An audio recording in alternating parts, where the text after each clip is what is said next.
City. There will never be another Rap City. For almost 2 decades, it was pretty much a hub most known for giving very in-depth and insightful showcases of rappers and all things hip-hop without all the extra pizzazz. No loud audience screaming their heads off and losing their minds, no host tag teaming the guest, just straight up real talk with minimal distractions. Although guests weren't just limited to rappers, the episodes that were centered around an artist most likely meant that we were going to be treated to the most anticipated segment of the show, the booth.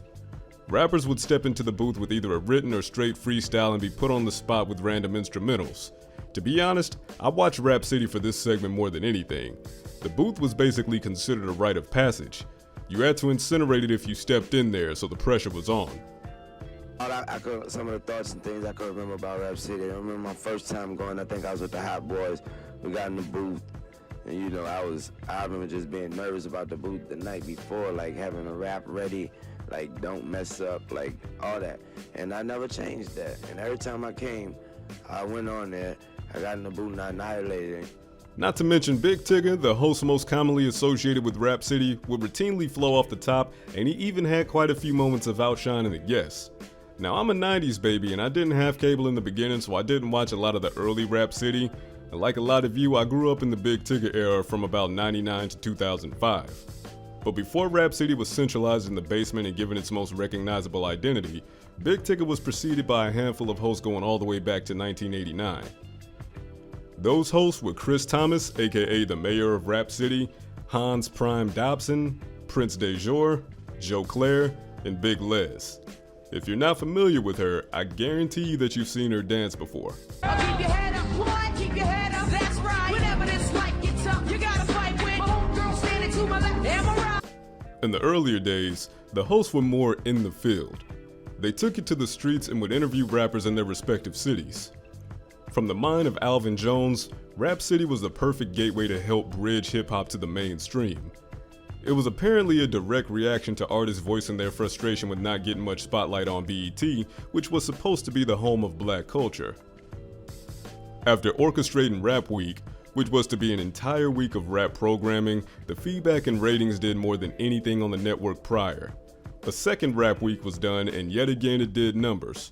Once again proven to be a hit, BET would decide to move forward with the reoccurring rap show, and that show became Rap City, with the name being a product of a young woman by the name of Jeannie Brown who likened the idea to the word Rhapsody. From there, comedian Chris Thomas was designated as the inaugural host, and Rap City took off.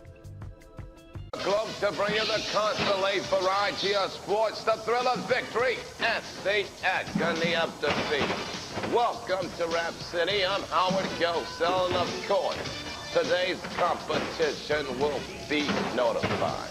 Run DMC, back from hell, versus the man, Chris Thomas, in an awesome competition.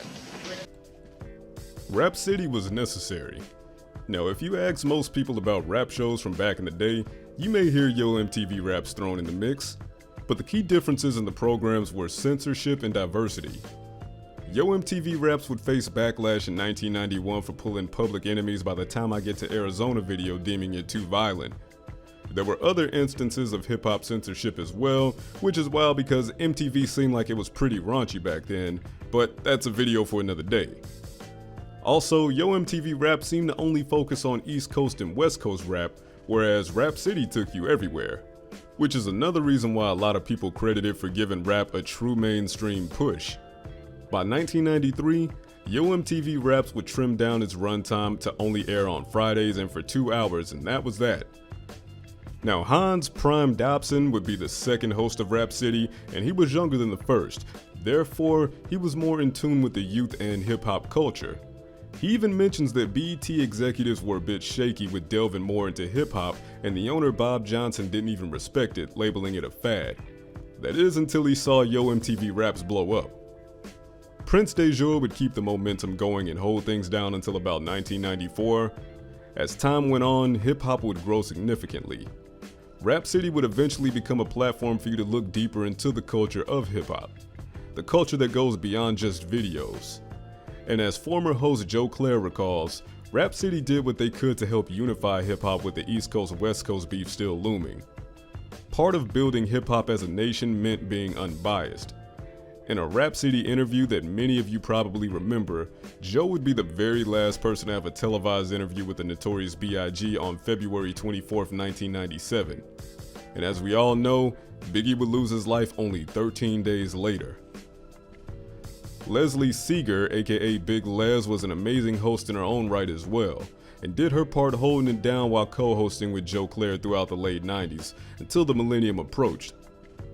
Now from that point, Darian Morgan, who we all know as Big Tigger, would be hired to host the show, and he had full support from former hosts Prince DeJour and Joe Clair, although in early 2019, Joe would state that he wasn't sure if Big Tigger got him kicked off the show or not. So perhaps there was a little friction in hindsight, and he just took it in stride when he initially supported the change. President of Music Programming Stephen G. Hill, along with producers Craig Henry and John Tucker, wanted to shift the show into a different creative direction. And Tigger worked in small segments on the show prior and left a solid impression. Solid enough to garner praise and responsibility of being the future of Rap City. Praised for his passion and knowledge of hip-hop and the culture, they were confident that Big Tigger could take Rap City to new heights. And that he did. In September of 1999, in the show's 10th season, Big Tigger would usher in the freestyle era. The basement was born. With the joke being that it was his mama's basement, but we never saw her. What I remember about Big Tigger the most was that he seemed cool, calm, and collected most times. He had fun with it and would also crack jokes with the guests and the viewers alike. As I mentioned earlier, the booth was just iconic. Tons of on-the-spot freestyles and written verses alike, but it wasn't about whether or not you could freestyle off the dome. It was a showcase of your bars, your material. It was definitely nice way more often than it wasn't. And of course, artists would have to sign the wall in the booth as well, because that was tradition. I was a huge Dipset fan at the time, as many people who know me can confirm, so their episodes and appearances are still fresh in my memory. I mean, I knew a lot of the songs that their written freestyles came from. Now, Big Tigger, ever remaining humble, credits his success to being at the right place at the right time. I was on at a really great time in hip-hop, where lots of different places was blowing up. We had the St. Louis thing, we had the Atlanta thing, we had the Houston thing, the Midwest. It was so many different flavors in the pot. Big Tigger would host the show all the way until 2005. Unfortunately, with all great things, we see a decline and then the inevitable end. Big Tigger was replaced by Mad Links in January of 2005, and after that, Rap City would see a myriad of different hosts, including actual rappers. Rap City's runtime would drop from 2 hours to just 1, and the time slots would kinda sporadically change, even airing at 1 in the morning at one point in 2007. The ratings would plummet during this stretch from 05 to 08, and BET would officially cancel Rap City on October 1st, 2008, with the last episode airing November 8th that year, a Saturday. By that Monday, Rap City was replaced by The Deal. However, Rap City would return after the cancellation with 2 separate one-off specials. The first one being on June 1st, 2009, called a Rap City Relapse Special, which was hosted by Big Tigger again and centered around Eminem and promotion for his Relapse album. And the very last special aired on November 6, 2013, titled M360, once again with Big Tigger and Eminem to promote the Marshall Mathers LP2 this time. And that's where the story ends. Till this day, Rap City is remembered fondly, and not so much for how painful it got near the end of its run. But in researching for this video, I stumbled upon a lot of forum posts and articles from 2007 and 2008 that made me remember how bad it really got. People really did not vibe with any of the hosts after Tigger was gone. And I recall myself tuning out at this time as well. But Rap City was a you had to be there type of thing. Tigger leaving was the end of an era, but again, it's all about timing. We were transitioning into a time period where no one was sitting around waiting for a TV show to watch music videos. YouTube launched in 2006, and it didn't take too long for artists to start hosting their videos on the platform. Videos began to become less appropriate for TV because of the freedom that online platforms provided, so the network was concerned about how they'd be able to move forward with shows like Rap City at the time. But the ratings were bound to decline regardless because of how technology began to move and become the focus of the media. Even now, I couldn't even picture sitting around waiting for the clock to strike 4 p.m. so I could go turn on BET. Doing so seems like a foreign concept these days, 12 years removed from the show's original run. But that's the world we live in now. We look back fondly and gawk at Rap City freestyles posted on YouTube and get nostalgic because that was one hell of an era that we will never get back. But at the very least, maybe we can get another Beast Coast basement cypher like we did last year. It was hosted by Big Tigger and paid homage to the booth, so please go peep that if you haven't, it's definitely worth it. So there will never be another show like Rap City, but it's cool, it served its purpose. It gave a lot of us our first real in-depth looks at the artists we listened to and contributed to the overall growth of hip-hop culture. Like that cannot be denied, you know?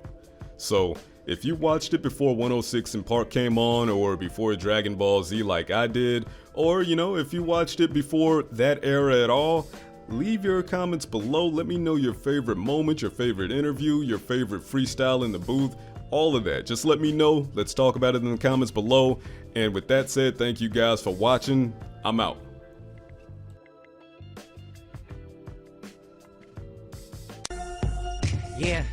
Yeah, song for you, y'all pick it up, Rap City. Yeah, one time, come on, as I talk to the angels, if over the birds, words dirtiest remnant like Ramadan with a phenomenon colder than Serbs. Option, I'm copping this cool oxygen octagon representative. Solar system replenishes hostile, I'm representing. This is glory thing. I'm coming from precious metals, and Jesus is why we sing.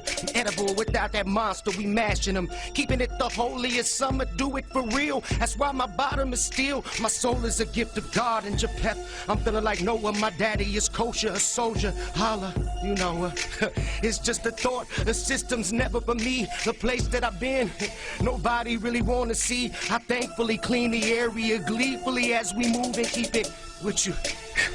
Embalming fluid.